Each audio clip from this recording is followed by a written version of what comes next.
ব্যাটারটা ছড়িয়ে দেওয়ার পর 30 থেকে 40 সেকেন্ড মতো ওয়েট করলেই দেখবেন পাটিসাপটার এই রুটিটার ওপরের দিকটা একটু শুকিয়ে গেছে।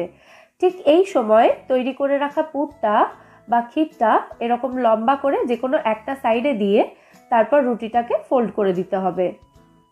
পাটিসাপটা ফোল্ড করার জন্য দুটো স্প্যাচুলা আপনারা এখানে ব্যবহার করতে পারেন। প্রথম পাটিসাপটাটা কিন্তু একটু গড়বড়ে হয়, কারণ তাওয়ার টেম্পারেচারটা হয় কম থাকে বা বেশি থাকে। তো এরপর থেকে যতগুলো পাটিসাপটা বানানো হবে দেখবেন সবগুলোই পারফেক্ট হচ্ছে। প্রথম পাটিসাপটাটা ফোল্ড করে তুলে নেওয়ার পর আমি সেকেন্ড পাটিসাপটাটাও তৈরি করে দেখিয়ে দিচ্ছি। আর পাটিসাপটা তৈরি করার সময় গ্যাসের ফ্লেম কিন্তু সবসময় লো টু মিডিয়ামে রাখতে হবে। এক একটা পাটিসাপটা তৈরি করতে মোটামুটি 1.5 থেকে 2 মিনিট করে সময় লাগবে।